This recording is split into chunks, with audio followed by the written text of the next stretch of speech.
मेरे यहाँ जब भी इडली डोसा बनता है ना तो ये पीनट चटनी तो हमेशा बनती है। मेरे हस्बैंड साउथ इंडियन है और उनको ये बहुत पसंद है। सबसे पहले आप एक पैन में डालें रॉ पीनट्स और हमें इसे भुनना है 3 से 4 मिनट ताकि इसमें हल्का गोल्डन ब्राउन कलर आए। अगर आप ऑलरेडी रोस्टेड पीनट्स ले रहे हैं तो आप ये स्टेप को स्किप कर सकते हैं। तो अब इसे मीडियम से लो हीट पे आप भुनें। यहाँ आप देखें 3 से 4 मिनट में ये हमारी हो गई है। अगर मैं आपको दिखाऊं इसका कलर थोड़ा डार्क हुआ है और इसके छिलके थोड़े निकलने लगे हैं, ये साइन है कि मूंगफली हमारी भुन चुकी है। अब आप इसे कम्प्लीटली ठंडा होने दें। उसी पैन में आप डालें तेल। मैं यहाँ कोकोनट ऑयल यूज कर रही हूँ। उसके अंदर अब आप डालें जीरा, उड़द दाल और हींग और हमें इसे भुनना है ताकि इसमें हल्का गोल्डन ब्राउन कलर आए। जैसे मैंने कहा मैं यहाँ पे कोकोनट ऑयल यूज कर रही हूँ, बट आप अपनी पसंद का कोई भी ऑयल यूज कर सकते हैं। तो यहाँ ये हमारा हो गया है। अब हम इसमें डालेंगे लहसुन और अदरक और इसको भी हम कुछ सेकंड्स के लिए भुनेंगे। लहसुन इसमें बहुत बढ़िया टेस्ट देता है, बट अगर आप वो नहीं खाते तो आप उसे स्किप कर दें। अब यहाँ मैं डाल रही हूँ शैलोट्स। ये साउथ इंडियंस अपनी चटनी में डालते हैं। ये छोटे वाले प्याज होते हैं। अगर आपके पास ये नहीं है, आप रेगुलर मीडियम साइज प्याज को लें, पतला पतला काटें और उसको आप यूज करें। तो बस इसे अब हम भुनेंगे ताकि इसमें हल्का गोल्डन ब्राउन कलर आए। हमें इसे ओवर कुक नहीं करना। आप इस रेसिपी को कहाँ से देख रहे हैं मुझे लिखकर जरूर बताएं। तो यहाँ देखें प्याज में हल्का गोल्डन ब्राउन कलर आ गया है। ऐसा ही हमें चाहिए। अब हम इसमें डालेंगे ड्राइड रेड चिलीज, टैमरिंड यानी कि इमली और कश्मीरी रेड चिली पाउडर। बस अब ये डाल के आपको कुछ सेकंड्स के लिए ही भुनना है। मिर्ची पाउडर डाल के मिक्स जरूर करें और गैस पे छोड़े नहीं, वरना आपका रेड चिली पाउडर जल सकता है। तो बस गैस को अब आप कर दे बंद और इस मिक्सचर को कंप्लीटली आप ठंडा करें। उसके बाद अब आप इसे ट्रांसफर करें एक मिक्सर ग्राइंडर के अंदर और उसी के साथ हम इसमें डालेंगे हमारी रोस्टेड पीनट्स, नमक और पानी। आपको ध्यान रखना है पीनट चटनी में पानी ज्यादा जाता है, बट आप इसको धीरे धीरे करके डालें। अगर आप स्टार्टिंग में ही ढेर सारा डाल देंगे तो आपको पीसने में दिक्कत होगी। तो बस आप इसको अच्छे से ग्राइंड करें। अगर मैं आपको दिखाऊं, आप देखें इसने पानी सारा अब्जॉर्ब कर लिया है। ये अभी बहुत गाढ़ी है, तो हम इस पे डालेंगे थोड़ा सा पानी और इसको आप अच्छे से मिक्स करें ताकि ये जो एक्स्ट्रा पानी है ये आपके ऊपर स्प्लैश नहीं हो। तो इसे भी अब आप एक फाइनल मिक्स दें। चटनी को अगेन कितना पतला या गाढ़ा रखना है ये कंप्लीटली आपकी चॉइस है। तो ये देखिए ये हमारी परफेक्टली ग्राइंड हो चुकी है। इसको अब आप ट्रांसफर करें एक बोल के अंदर। अगर मैं आपको दिखाऊं ये कंसिस्टेंसी मैंने रखी है। अब हम इसके लिए बनाएंगे एक मजेदार तड़का। उसके लिए पैन में गरम करें ऑयल, फिर आप इसमें डालें राई, उड़द दाल और हींग। इसको भी कुछ सेकंड्स के लिए भुने। उसी के साथ मैंने डाली है ड्राइड रेड चिलीज।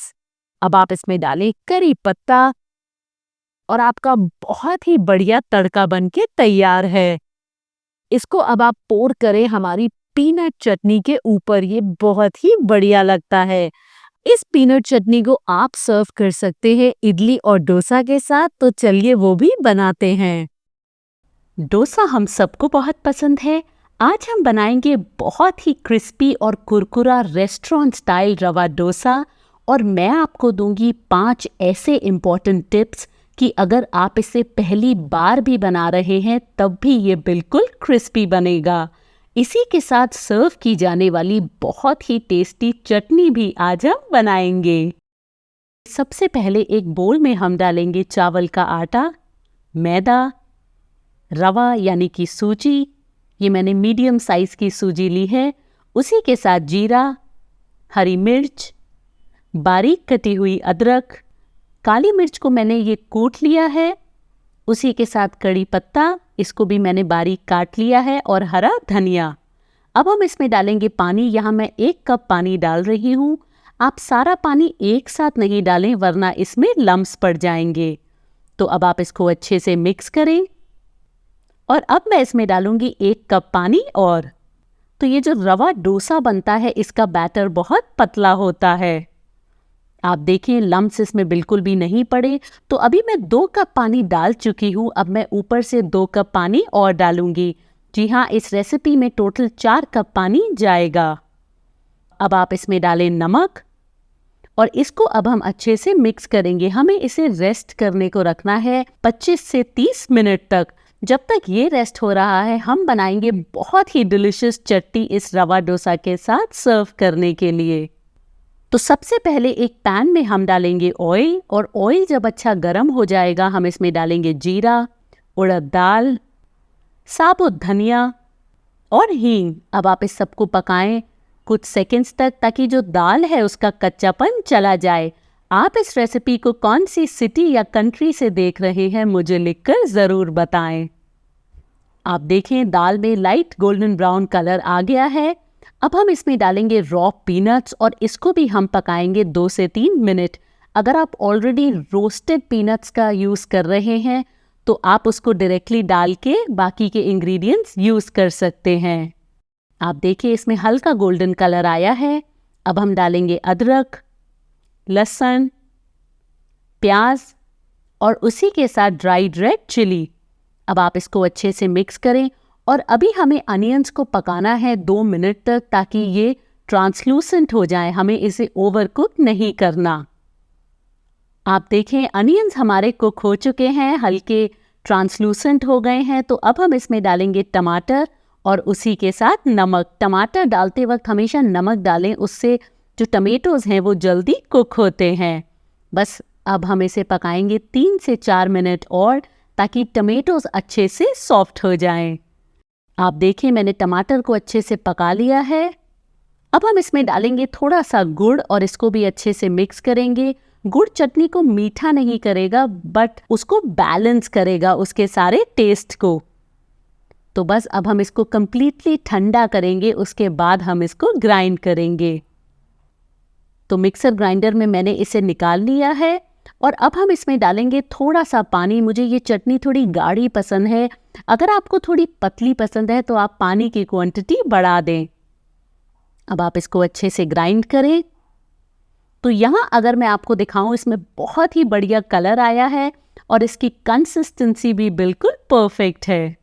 अब हम इसके लिए बनाएंगे एक मज़ेदार तड़का। तो पैन में आप गरम करें ऑयल और उसके बाद हम इसमें डालेंगे राई, उड़द दाल और हींग। अभी हम इसे कुक करेंगे 10 से 15 सेकंड। दाल में आपका अच्छा गोल्डन ब्राउन कलर आ जाएगा और अब हम इसमें डालेंगे फ्रेश करी लीव्स और उसी के साथ ड्राइड रेड चिली। तो झटपट से आपका तड़का भी बनके तैयार हो गया है। अब आप इसे ट्रांसफ़र करें आपकी बहुत ही मज़ेदार अनियन एंड टमेटो चटनी के ऊपर। अगर अब हम डोसे को देखें तो यहाँ बैटर को मैंने 30 मिनट्स तक रेस्ट कर लिया है। अगर आप देखें जो चावल का आटा है और सूजी ने अच्छे से पानी को अब्जॉर्ब कर लिया है। आप कंसिस्टेंसी ध्यान रखें, इस डोसे बैटर की कंसिस्टेंसी पतली होती है। अब हम इसे कुक करेंगे और आपको कुछ बातों का ध्यान रखना है। सबसे पहली चीज़ आपका तवा अच्छा गर्म हो। आप इसको ठंडे तवे पे नहीं डालें वरना जो जाली बनती है इस रवा डोसे पे वो नहीं आएगी। सेकंड चीज़ आप कॉर्नर्स में भी बैटर को अच्छे से डालें वरना जब आप इसे फ्लिप करेंगे तो आपको फ्लिप करने में दिक्कत होगी और वो टूट सकता है। तीसरी चीज़ अब हम इसे पकाएंगे लो से मीडियम हीट पे। आप इसे कभी भी हाई हीट पे नहीं पकाएं। आप देखिए इसमें ऑलरेडी हल्की जाली आने लगी है। मैंने इसे 2 मिनट तक पकाया है। अब ऊपर जब कच्चापन थोड़ा कम है तो हम इसमें डालेंगे तेल या घी। ये आप थोड़ा जेनरसली डालें, उससे जो आपका रवा डोसा है वो अच्छा क्रिस्पी बनेगा। आप देखें अभी इसमें ब्राउन कलर नहीं आया है बट जैसे जैसे ये कुक होता जाएगा ये ब्राउन होता जाएगा। लास्ट चीज़ जो आपको ध्यान रखनी है, इसे आपको पेशेंस के साथ पकाना है, बहुत जल्दी नहीं पकाना। इसको पकाने में 4 से 5 मिनट लगेंगे। रवा डोसा के अंदर ऐसी जाली फॉर्म होना इम्पॉर्टेंट है तो देखिए ये बहुत ही क्रिस्पी और डिलिशियस लग रहा है। अब मैं आपको बताऊंगी अनियन रवा डोसा बनाना। तो पैन में हम गरम करेंगे ऑयल। अच्छे से स्प्रेड करने के बाद हम इसमें डालेंगे बारीक कटे हुए अनियंस। आप चाहें तो इसमें बारीक कटी हुई हरी मिर्च भी डाल सकते हैं। अब आप उसी तरह से डोसा बैटर को स्प्रेड करें, कॉर्नर्स में लेके जाएं। उससे उसकी शेप बहुत अच्छी आएगी और हम इसे अगेन लो हीट पे पकाएंगे और इसकी जाली फॉर्म होनी शुरू हो जाएगी। आप देखें अभी नहीं है, बट जैसे जैसे ये कुक होता जाएगा इसमें आपको जाली दिखनी लगेगी। तो यहाँ मैंने इसे 2 मिनट तक पकाया है। अब हम इसमें डालेंगे थोड़ा सा ऑयल और इसको फिर से मैं पकाऊंगी 2 से 3 मिनट लो हीट पे। यहाँ आप देखिए इसमें अच्छा गोल्डन ब्राउन कलर आया है। इसको अब मैं आपको पलट के भी दिखाऊंगी। बहुत ही मज़ेदार और क्रिस्पी ये लग रहा है। अगर आपको आज की मेरी ये रेसिपी पसंद आई है तो आपको मेरी इंस्टेंट सूजी इडली भी बहुत पसंद आएगी। उसका लिंक भी मैं यहाँ दूंगी, आप वो भी ज़रूर चेक करें। मेरे चैनल को भी सब्सक्राइब करें और बेल आइकन को दबाएं ताकि आगे जब भी मैं कोई रेसिपी पोस्ट करूं आपको मिले वो सबसे पहले देखने को।